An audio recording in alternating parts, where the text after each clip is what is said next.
बहुत पुरानी बात है। गोपाल नाम का एक लड़का, वो बहुत ही गरीब था। उसके परिवार में कुल मिलकर 5-6 लोग थे, लेकिन कमाने वाला कोई नहीं था। एक दिन गोपाल ने सोचा कि चलो मैं ही कुछ काम ढूंढता हूँ, शायद बाहर मुझे कुछ काम मिल जाएगा तो मेरा परिवार 2 वक्त का खाना तो खा ही लेगा। उसके बाद गोपाल काम की तलाश में शहर चला गया। सुबह से शाम हो गई, लेकिन उसे अभी तक कोई काम नहीं मिला। मन उदास होकर वो घर जा ही रहा था कि एक आदमी उसके सामने आया और बोला कि तुम बहुत उदास दिख रही हो। गोपाल ने बोला, मैं सुबह से काम ढूंढ रहा हूँ, लेकिन मुझे कोई काम नहीं दे रहा, इसलिए उदास होकर घर जा रहा हूँ। उस आदमी ने कहा कि मेरा एक कपड़े की दुकान है, वहाँ पर मैं तुम्हें काम दे सकता हूँ। बोलो, मेरे पास काम करोगे? तो गोपाल ने छत से बोला, हाँ मालिक, मैं काम करने के लिए तैयार हूँ। तो उस आदमी ने बोला, ठीक है, कल से तुम काम पर आ जाना। इतना बोलकर वो चला गया। गोपाल बहुत खुश हो गया और अपने घर चला गया। घर जाने के बाद अपने परिवार वालों से बताया कि मुझे काम मिल गया, तो घर वाले भी बहुत खुश हो गए। गोपाल ने दूसरे दिन से ही काम पर जाना शुरू कर दिया। उसके घर से दुकान लगभग 10 किलोमीटर की दूरी पर था। उसके पास कोई साधन नहीं था, इसलिए वो घर से सुबह निकलता था तो वापस घर आते आते उसे रात हो जाती थी।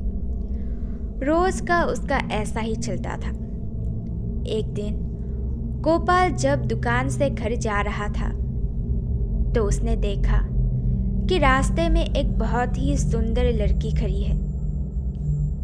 उसके बहुत लंबे लंबे बाल थे, आंखें भी बहुत बड़ी बड़ी थी और कपड़े भी बहुत सुंदर पहनी थी।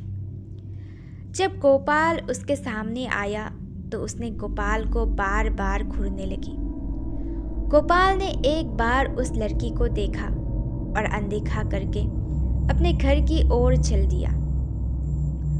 दूसरे दिन जब गोपाल काम खत्म करके घर वापस आ जा रहा था तो फिर वही लड़की उसे उसी जगह खड़ी दिखाई दी और वो फिर उसे घूरने लगी।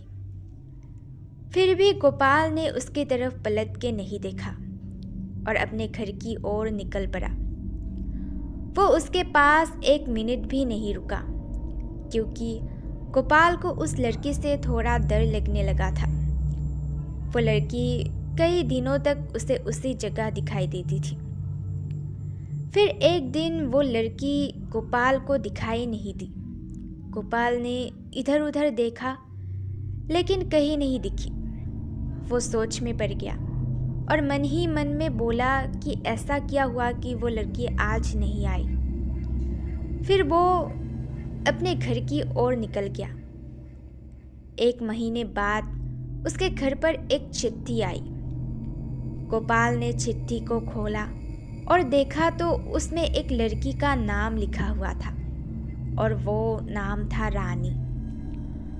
उसमें से एक फोटो निकली जो कि उस रास्ते वाली लड़के से हुबहू मिलती थी। गोपाल डर गया कि उसको मेरे घर का पता कैसे चला। उस चिट्ठी में लिखा हुआ था कि कल जब तुम दुकान से निकलोगे तो जहाँ पर मैं खड़ी रहती हूँ वहाँ पर मेरा इंतज़ार करना। गोपाल उसके दूसरे दिन अपना काम खत्म करके दुकान से निकलकर उसी जगह पर पहुंच गया जहां वो लड़की खड़ी रहती थी। वहां पर पहुंच के देखा तो वो लड़की वहां पर नहीं आई।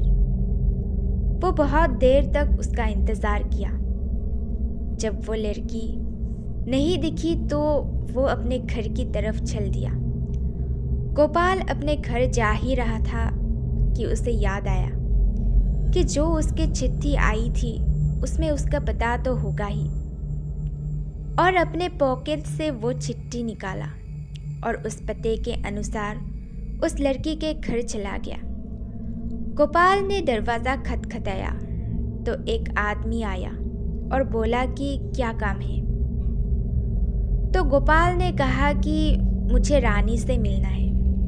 उस आदमी ने बोला, बोलो क्या काम है। मैं उसका पापा हूँ और बेटा उसे गुजरे हुए 2 महीने हो गए हैं। गोपाल ने जब इतना सुना तो उसके हाथ पैर कांपने लगे और वो सोच में पड़ गया कि वो लड़की तो मुझे रास्ते में मिली थी और उसकी चिट्ठी भी आई थी। तभी रानी के पापा ने उसे दिखाया कि देखो बेटा, उसकी तस्वीर पर माला पड़ा हुआ है। इतना देखते ही गोपाल बहुत डर गया और भागकर अपने घर पहुंच गया। फिर उसने उस चिट्ठी को जला दिया। उसके बाद गोपाल बीमार रहने लगा। घर वालों ने बहुत इलाज करवाया, फिर भी कोई फायदा नहीं हुआ। उसका काम भी छूट गया। गोपाल को आज भी सोते हुए उस मरी हुई रानी का ही चेहरा नजर आता है। पता नहीं अब कभी गोपाल ठीक हो पाएगा भी या नहीं।